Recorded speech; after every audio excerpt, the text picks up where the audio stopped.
Do the housework first. Who's out and who's not?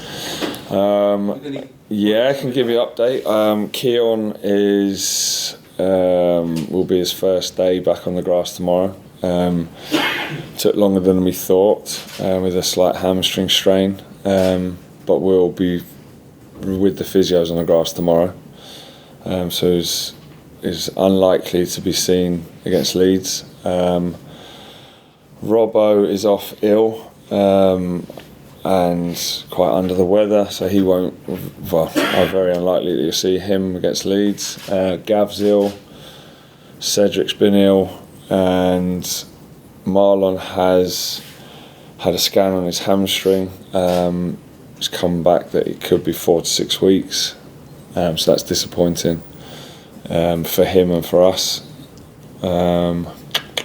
Who else? So has there been a bug running through the dressing room there? Well, there's been a lot going around everywhere, isn't there? So, I mean, they're no different from every human being. There's lots of bugs been going around. They've pushed themselves to the limit. So when your body's I suppose, empty, then you're likely to pick up some bugs. So yeah, Robbo's been off ill since the game. He's a big bloke because he's one of your goal scorers. Yeah, he is. Yeah, and again, this is. I mean, I can go back to explain the situation in the game when I took him off. He didn't train, missed the midweek game before, didn't train, still wasn't 100% sure whether he'd make the game the day before the game. Played him, and then with the way the pitch was and the way the game was, obviously we'd like to have a fully fit Robbo because we know how good he is. But I think if we'd have played him longer, we'd put him at high risk of losing him for longer. So, I mean, I've spoke to Robbo, so it's. And our point of view, it's absolutely fine. He understands he's frustrated, he wants to stay on, and he wants to be the one that makes a difference.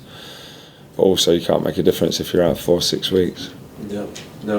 And Marlon's been one of your consistent players. Yeah. It's, again, goes back to, I suppose, the high level load, working hard up and down, and then he's felt it on a recovery run at Coventry, and then he's not had a hamstring before, so he wasn't quite aware of what it would feel like. So it's a new one for him. Thought it'd be better than it was. I had to wait for the swelling and the bleeding to come down. So he's, so they scanned him yesterday. Has there been any update on lifting the embargo at all? Yeah, it's a constant dialogue again of trying to resolve the situation behind the scenes. They're feeling positive, but until that is, I suppose, 100%, then we are where we are with that. I mean, you really need some coming in, don't you? Yeah. Well, again, they're trying to resolve the situation. So at the moment, we are under one, and then until it's resolved, then we are what we are. Yeah. I've got to ask you before we go into Leeds. I'm sure you're aware of the speculation of Neil Warnock returning. Is it in any way a sort of, Well, I can stop you before you carry on. I've spoke to them behind the scenes, and it's 100% not true. Right. And are you reassured by that? Yeah, I mean, I know that my job's to get the results, so regardless of speculation of any situation when we are where we are. I think I spoke to the chairman yesterday and was told that there was rumours, but again, that's part and parcel of football. But 100%, it's not Neil Warnock in that respect. So it's my job is to concentrate on Leeds and look forward to a big game against Wigan. Mm.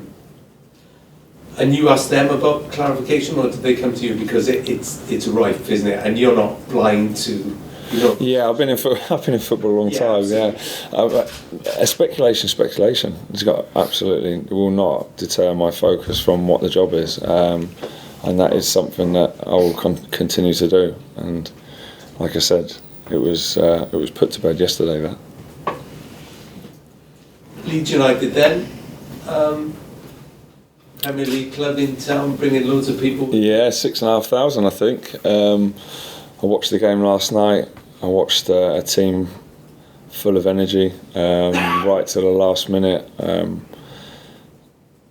like to play a counter-press football.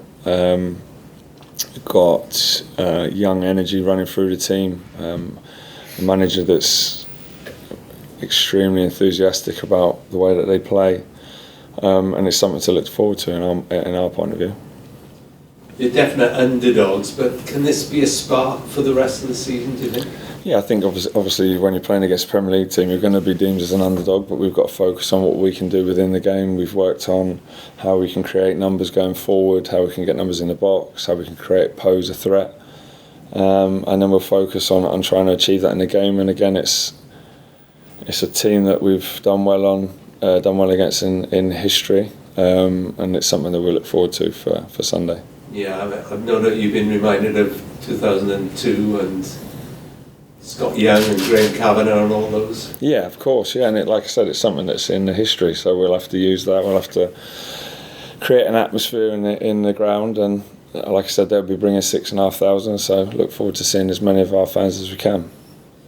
And like you say, a win of any sort will help. How do you keep everybody going on the run you're on? Yeah, I mean, again, it's not something about making excuses. I think if we talk about the Blackpool game, we had an apology again over a sending off and 2 penalties, and said apologies for all 3 of those decisions. And if we win that game because of those, then you look at a point then against Coventry is a good point, and then the momentum going into a Blackburn game might be completely different. So, but we're not, and we didn't get them, so it's about us focusing on what we can do, creating again more opportunities to get into the box, creating more numbers in the box, simplifying what we do around the box, and then seeing if we can pose a goal threat.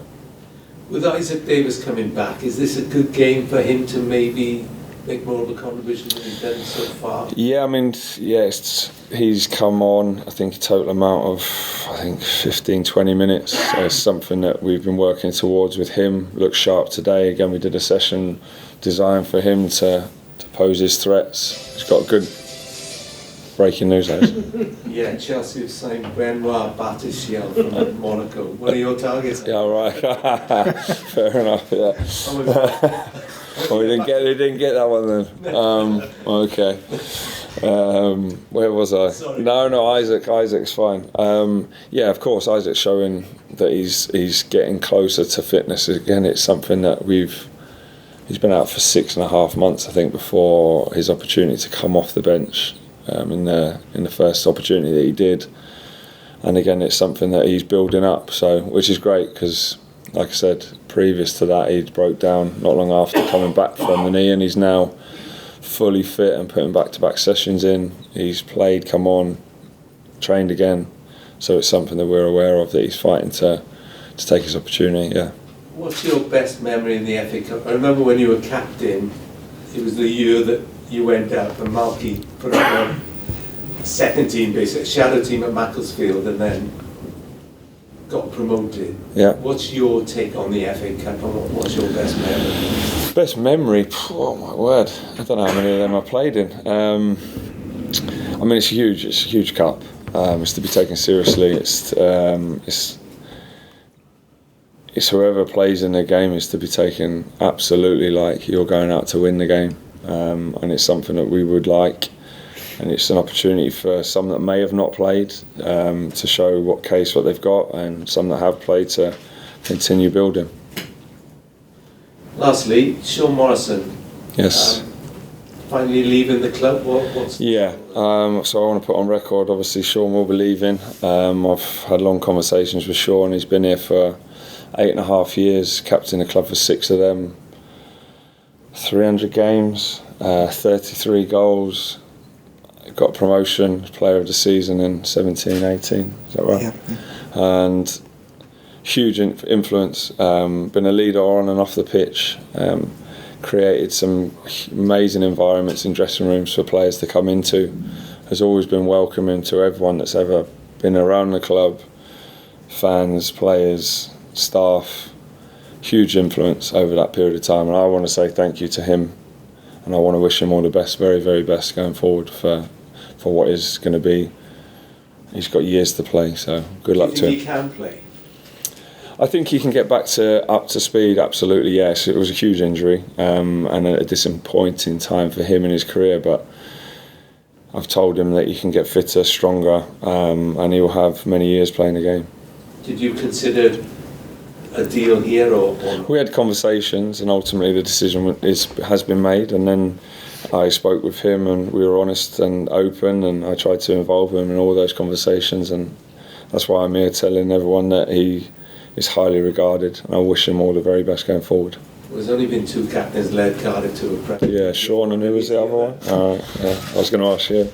Yeah, I remember both. Cheers, man. No pleasure.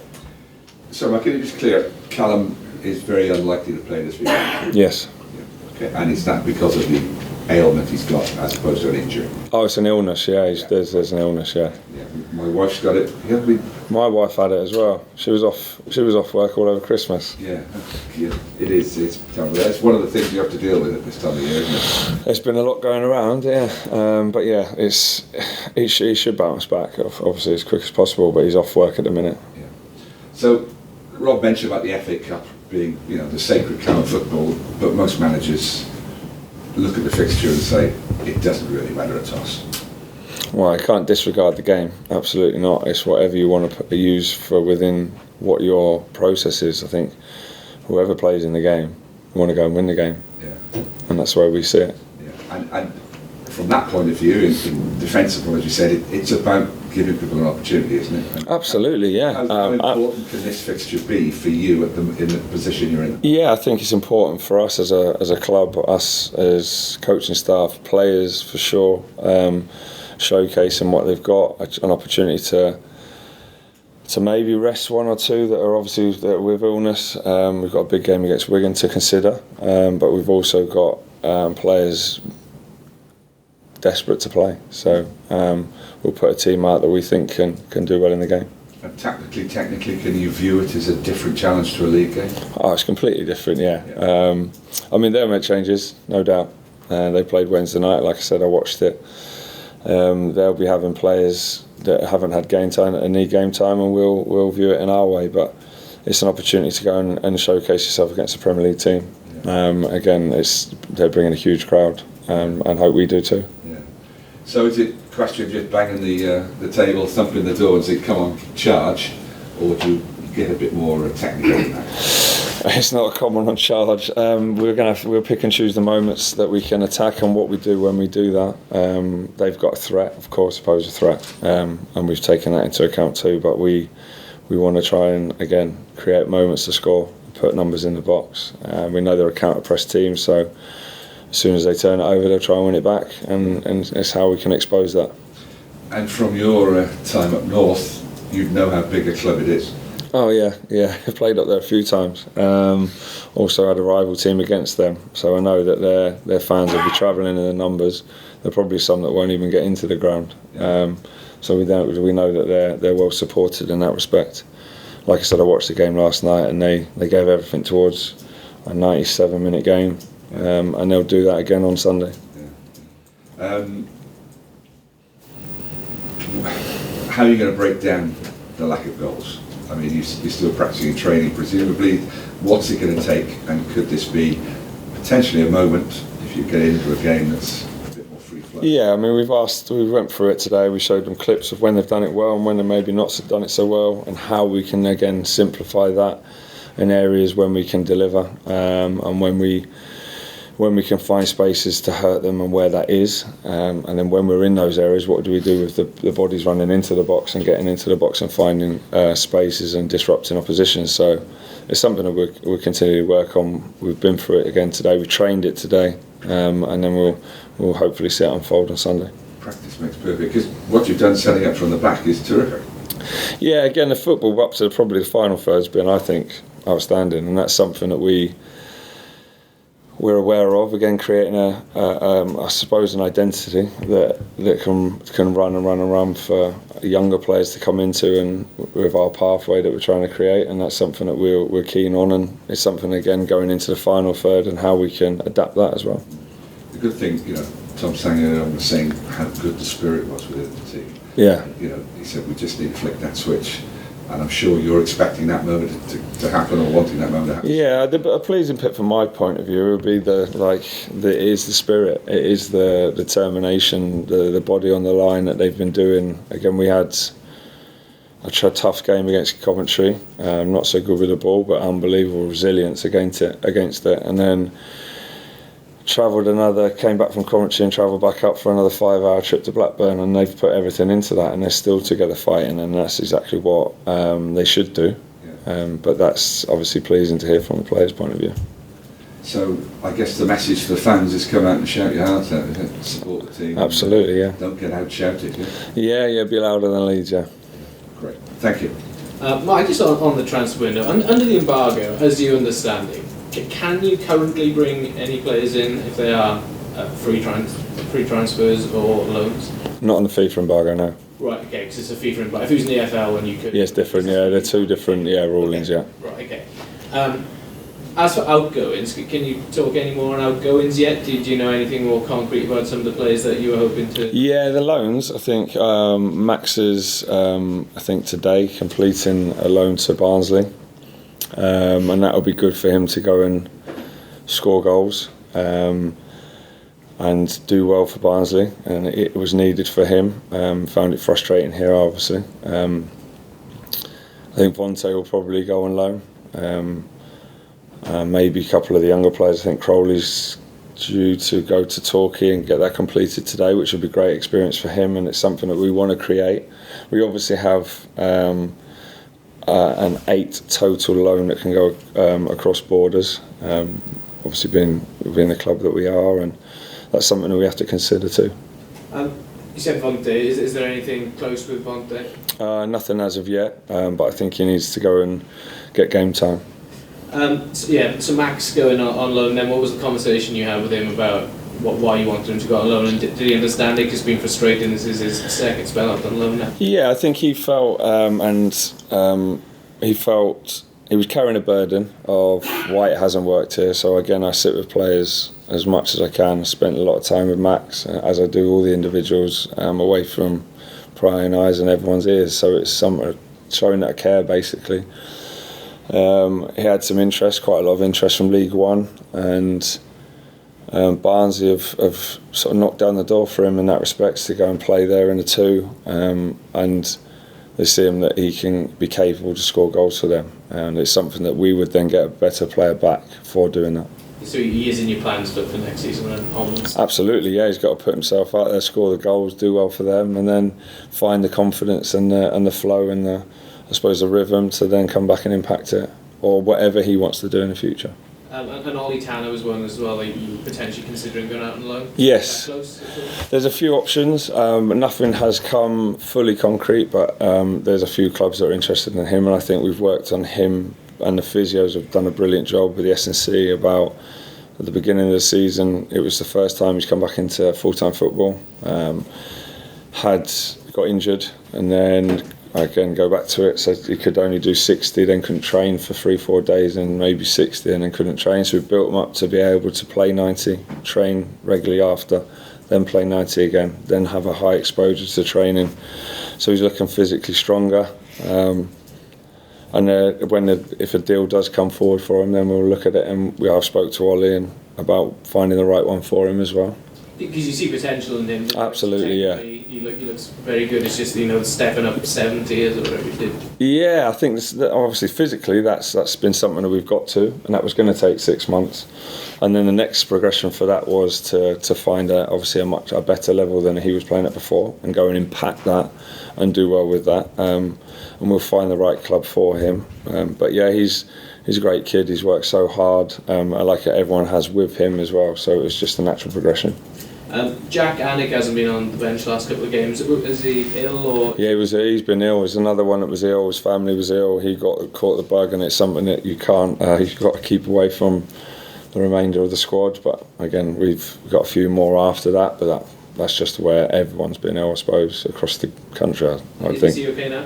Yeah, he's back. He's back training. Yeah, back in the building, which is good. And he had both. He had a stomach bug and so he's emptied out a little bit previously, so I had to build him back up. Yeah, I didn't want to put it that way, but yeah. Okay, moving on.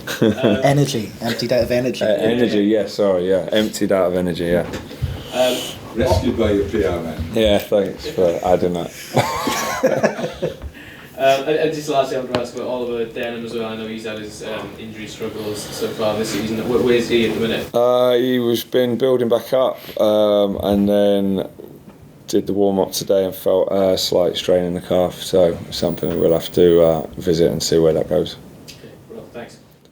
Mark, Oh. I think I missed one. Oh. Alan Robinson, Cedric Kipre, Marlon Romeo, Keanu Teddy. There's one more who might be. Gav was ill as well. Sorry, who? Gav White, yeah, was Oh, ill. Gav White. Yeah, another one that was ill. Yeah. Okay. All good. Yeah, by the way, he's on our university partner. Nice to meet you, mate. You all right? You sure you want to do this? Go with someone else.